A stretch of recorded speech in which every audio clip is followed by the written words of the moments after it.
மழையால் அதிகம் பாதிக்கப்பட்ட கடலூர் மாவட்டத்தின் தற்போதைய நிலை குறித்த தகவல்களை செய்தியாளர் ஸ்ரீதரிடம் கேட்கலாம். ஸ்ரீதர், கடலூர் மாவட்டத்தில் கடந்த 10, 11 பிறகு கடந்த 2 நாட்களுக்கு முன்பு என தொடர்ந்து கனமழை பதிவானது. தற்போதைய நிலை என்பது என்ன? திவ்யா, கடலூர் மாவட்டத்தில் பெய்த கனமழையின் காரணமாக கடலூரில் பல பகுதியில் நீரால் சூழ்ந்தது. குறிப்பாக நான் தற்போது நின்று கொண்டிருக்கும் பீமாரவன் பகுதியில் 500க்கும் மேற்பட்ட குடும்பங்கள் அன்று மழை நீரில் சூழ்ந்ததன் காரணமாக 1000க்கும் மேற்பட்டோர் படகு மூலமாக மீட்கப்பட்டார்கள். குறிப்பாக புதிய தலைமுறை அது சம்பந்தமாக செய்தி வெளியிட்டு உடனடியாக மாவட்ட நிர்வாகம் தகவல் தெரிவித்தது. மாவட்ட நிர்வாகம் கடலூர் மாவட்ட ஆட்சியர் சுரேஷ்குமார், கடலூர் மாவட்ட எஸ்பி விஜயகுமார், சிறப்பு அதிகாரி ககன்தீப்சிபடி ஆகியோர் அனைவரும் இங்கே உடனடியாக தீயணைப்புத்துறை, காவல்துறை என அனைவரும் வரவைக்கப்பட்டு கிட்டத்தட்ட 1000 பேர்களை படகு மூலமாக மீட்டார்கள். அந்த இடம்தான் தற்போது தண்ணீர் வடிந்து மீண்டும் ஒரு இயல்பு நிலை திரும்பியுள்ளது. ஆனால் இயல்பு நிலை திரும்பியிருந்தாலும் இன்னும் மழைநீர் வடியும் காட்சிகளை நீங்கள் தற்போது பார்த்துக் கொண்டிருக்கலாம். இந்த பகுதி என்பது நகரப்பகுதியில் பெய்யும் அனைத்து மழையும் இந்த பீமாராவ் நகர் வழியாக தான் வர வேண்டும். இதனால் தான் அடிக்கடி இந்த பகுதி என்பது தண்ணீரில் சூழ்ந்து விடுகிறது. இதனால் தான் இந்த பகுதி மக்கள் இந்த பகுதியில் மணல் மூட்டை வைத்து நகரப்பகுதியில் இருக்கும் தண்ணீரை வராமல் தடுத்தார்கள். அதன் பிறகு நகரப்பகுதியில் தண்ணீர் தேங்கியது. அதன் பிறகுதான் பீமாராவ் மக்கள் எந்த அளவுக்கு பாதிக்கப்படுகிறார்கள் என்று மாவட்ட நிர்வாகம் அரசும் உணர்ந்து உடனடியாக தண்ணீரை வெளியேற்றும் நிகழ்ச்சியில் உடனடியாக ஈடுபட்டார்கள். தொடர்ந்து பணிகள் மேற்கொண்டு வந்தாலும் இன்னும் மழைநீர் என்பது வடியவில்லை. தொடர்ந்து வடிக்கும் வேலைகளை தற்போது நடைபெற்று வருது. பல பகுதியில் இருக்கிறது. குறிப்பாக கடலூர் மாவட்ட ஆட்சியர் அலுவலகம் பின்புறம் உள்ள கேசவ நகர், ஆர்ஆர் நகர் உள்ளிட்ட பல பகுதிகளில் இன்னும் தண்ணீர் தேங்கியிருது. கிட்டத்தட்ட பாத்தீங்கன்னா நகரப்பகுதியில் பல இடங்களில் தண்ணீர் தேங்கியுள்ளது. அதை வெளியேற்றும் பணியில் தற்போது மாவட்ட நிர்வாகம் வேகமாக நடைபெற்று வந்த போதும் இன்னும் பல இடங்களில் தண்ணீர் சூழ்ந்திருப்பதால் பொதுமக்கள் இயல்பு வாழ்க்கை என்பது பாதிக்கப்பட்டது. தற்போது நீங்க பார்த்துக் கொண்டிருக்கும் இந்த பீமானாவர் பகுதி என்பது மிகப்பெரிய ஒரு பாதிப்பு ஏற்பட்டது. கிட்டத்தட்ட 1000க்கும் மேற்பட்டோர் மட்டும் இங்கு படகு மூலியமாக மீட்கப்பட்டார்கள். மாவட்டத்தில் பல முறை இந்த பகுதி என்பது பாதிக்கப்பட்டு வந்த போதும் தற்போதுதான் இது வெளிச்சத்திற்கு வந்துள்ளது. அதுவும் புதிய தலைமுறை உடனடியாக இந்த சம்பவ இடத்திற்கு நீரில் மூழ்கியிருப்பவர்களை உடனடியாக காப்பாற்ற வேண்டும் என்ற பதிவை செய்து அடுத்து இங்கு காப்பாற்றப்பட்டது. பலர் காப்பாற்றப்பட்ட பிறகு தற்போது தண்ணீரை வடிவைக்கும் இந்த நிகழ்ச்சியில் ஈடுபட்டு வருகிறார்கள். தொடர்ந்து பணி என்பது மேற்கொள்ளப்பட்டு வந்தாலும் பல பகுதிகளில் இன்னும் இயல்பு வாழ்க்கை திரும்பவில்லை. குறிப்பாக பீமாநகர் பகுதியில் தொடர்ந்து உணவு அளிக்கப்பட்டு வருகிறது. இதேபோல் விசூர், பெரிய காட்டுப்பாளையம், எல்லைக்குடி உள்ளிட்ட இடங்களில் தங்க வைக்கப்பட்டுள்ள 2000க்கும் மேற்பட்டவர்கள் தற்போது மாவட்ட நிர்வாகம் மூலம் உணவு கொடுக்கப்பட்டு வருகிறது. அவர்களுக்கு இன்னும் முழுமையான இயல்பு வாழ்க்கை திரும்பவில்லை என்று சொல்ல வேண்டும். திவ்யா, ஸ்ரீதர், பலருடைய வீடுகளை இடிந்து போன சூழல் இந்த மழையினால ஏற்பட்டது. தற்போது நிவாரண முகாம்களில் எவ்வளவு பேர் இருக்கிறார்கள்? அவர்களுக்கான அடிப்படை தேவைகளை நிறைவேற்ற அரசு என்ன நடவடிக்கை எடுத்து வராங்க? குறிப்பாக விசூர், பெரிய காட்டுப்பாளையம், எல்லைக்குடி, கல்குணம் உள்ளிட்ட பல பகுதியில் வீடு தரமட்டமானது. அதுவும் குறிப்பாக விசூரும் பெரிய காட்டுப்பாளையம் பகுதியில் மிகப்பெரிய பாதிப்பு ஏற்படுத்தி அதனால் அங்கு மட்டும் தற்போது தற்காலிக குடியிருப்புகள் அமைக்கப்பட்டு தற்காலிகமாக தங்க வைக்கப்பட்டார்கள். அவர்கள் நீண்டகால திட்டமாக இந்திரா குடியிருப்பு திட்டம் மூலமாக வீடுகள் கட்டித்தரும் ஏற்பாடு செய்யப்பட்டிருக்கிறது. அந்த பகுதியை பொறுத்தவரைக்கும் தொடர்ந்து அவர்களுக்கு தற்காலிக குடியிருப்பில் வைக்கப்பட்டு உணவு கொடுக்கப்பட்டு வருகிறது விசூர், பெரிய காட்டுப்பாளையம் பகுதியில்.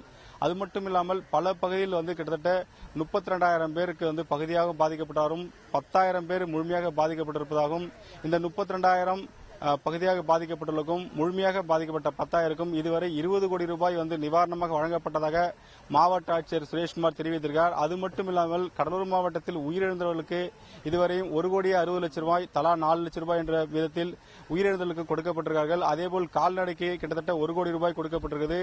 நெசவாளருக்கும் பாதிக்கப்பட்ட 1,504 நெசவாளர்களுக்கு நிவாரணங்கள் கொடுக்கப்பட்டிருக்கிறது. அதேபோல் நிவாரணம் 617 கிராமங்களில் வேளாண்மை பயிர்கள் பாதிக்கப்பட்டிருக்கிறது. அதேமாதிரி 397 கிராமங்களில் தோட்டக்கலை பயிர் பாதிக்கப்பட்டது. அந்த கணக்கெடுக்கும் பணி தொடர்ந்து நடைபெற்றது.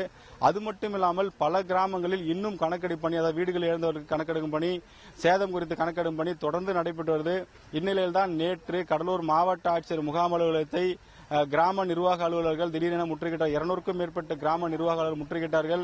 பல்வேறு பிரச்சனைகள், அதாவது அரசு அறிவித்த நிவாரணத்தை கேட்டு பொதுமக்கள் தங்களை முற்றுகையிடுவதாகவும் பல இடங்களில் சிறைப்பிடிப்பதாகவும் இந்த பிரச்சனைகளை களைவதற்கு முறையான ஒரு ஆணையை பிறப்பிக்க வேண்டும், அரசு தெளிவுபடுத்த வேண்டும் என ஒரு கோரிக்கை வச்சு மாவட்ட ஆட்சியர்கள் முற்றுகையிட்டார்கள்.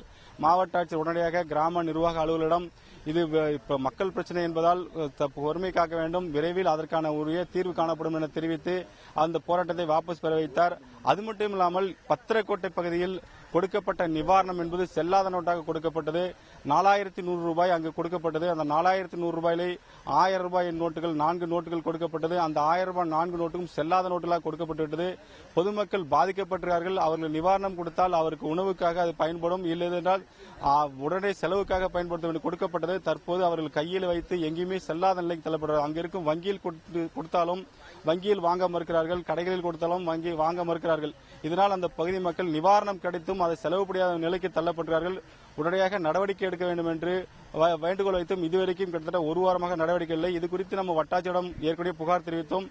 விரைவில் நடவடிக்கை எடுப்பார்கள் என்று கூறினார்கள். ஆனால் இதுவரைக்கும் நடவடிக்கை எடுக்க. திவ்யா, நிச்சயமா இது மாவட்ட நிர்வாகத்தின் கவனத்திற்கு செல்லும் அப்படின்னு எதிர்பார்க்கணும். மக்களின் நிலை ஒருபுறம் இருக்க NLC வளாகத்தில் தேங்கியிருந்த மழைநீர் முழுவதுமாக வெளியேற்றப்பட்டு விட்டதா? மின் உற்பத்தியின் தற்போதைய நிலை என்ன ஸ்ரீதர்? திவ்யா, NLCயை பொறுத்தவரைக்கும் ஒவ்வொரு ஆண்டும் பெய்யும் மழையை எந்தவிதமான முன்னறிவிப்பும் இல்லாமல் தொடர்ந்து வெளியேற்றப்படுவதனால் அந்த பகுதியில் உள்ள பரவநாற்று மூலியமாக வெளியே வரும்போது அதிக நீர் வெளியேற்றப்படுவதால் பரவனார் உடைந்து பல கிராமங்களில் இதுவரைக்கும் மூழ்கிறது. ஒவ்வொரு ஆண்டும் அந்த கிராமங்கள் விவசாய நிலங்கள் பாதிக்கப்படும், வீடுகள் பாதிக்கப்படும். அப்போதெல்லாம் கண்டுகொள்ளாத நிர்வாகம் தொடர்ந்து இது சம்பந்தமாக புதிய தலைமுறை பல காட்சிகளை வெளியிட்டிருந்தது. அதன் அடிப்படையில் தற்போது நிர்வாகத்திற்கு மாவட்ட நிர்வாகம் ஒரு அறிவுறுத்தல் கூறியது. தண்ணீரை உடனடியாக திறக்கக்கூடாது, மாவட்ட நிர்வாகத்துக்கு தெரிவிக்கப்பட்டப்பட்டதுதான், எச்சரிக்கை கொடுத்த பிறகுதான் தண்ணீரை வெளியேற்ற வேண்டும் சொன்னதற்கு அடிப்படையில் தற்போது தண்ணீர் பொதுவாக பொறுமையாக வெளியேற்றப்படுகிறது. இதனால் சுரங்கத்தில் தண்ணீர் இன்னும் தேங்கி நிற்கிறது. இதனால் NLC சுரங்கம் என்பது முற்றிலுமாக பாதிக்கப்பட்டிருக்கிறது. 2990 மெகாவாட்டுக்கு தற்போது 1426 மெகாவாட் மட்டுமே மின் உற்பத்தி செய்யப்படுகிறது. இந்த மின் உற்பத்தி கூட பழுப்பு நிறக்கலை மூலம் செய்யப்படவில்லை, பர்னஸ் ஆயில் என்று பயன்படுத்தப்படுகிறது. இதுவரை 70 கோடி ரூபாய்க்கு பர்னஸ் ஆயில் பயன்படுத்தப்பட்டுள்ளது. பழுப்பு நிலக்கரி என்பது ஒரு டன் 8000 ரூபாய்க்கு செலவாகும். ஆனால் பர்னஸ் ஆயில் 20,000 25,000 ரூபாய் செலவாகும். இதனால் NLCக்கு மிகப்பெரிய ஒரு நஷ்டம் ஏற்பட்டிருக்கிறது. அது மட்டும் இல்லாமல் சுரங்கத்தில் தேங்கியிருக்கும் நீரினால் பல இயந்திரங்கள் பழுதாகியுள்ளது. இதனால் நூற்றுக்கணக்கான கோடி NLCக்கு நஷ்டம் ஏற்பட்டிருக்கிறது. இது விரைவில் தெரிய வரும். மாவட்டம் முழுவதும் பெய்த மழையிலோட NLCயில் அதிக மழை பெய்த காரணத்தால் சுரங்க பணிகள் இன்னும் முழுமையான இயல்புக்கு திரும்பவில்லை. அந்த பணிகளை தொடர்ந்து மேற்கொண்டு வருகிறார்கள். விரைவில் NLCயில் முழு மின் உற்பத்தி வரும் என்று அதிகாரிகள் தரப்பில் சொல்லப்பட்டாலும் NLC திரும்புவதற்கு இன்னும் பல மாதங்கள் ஆகும் என்று சொல்லப்படுகிறது. திவ்யா, கனமழை காரணமாக பாதிக்கப்பட்ட கடலூர் மாவட்டத்தின் தற்போதைய நிலை குறித்த தகவல்களுக்கு நன்றி ஸ்ரீதர்.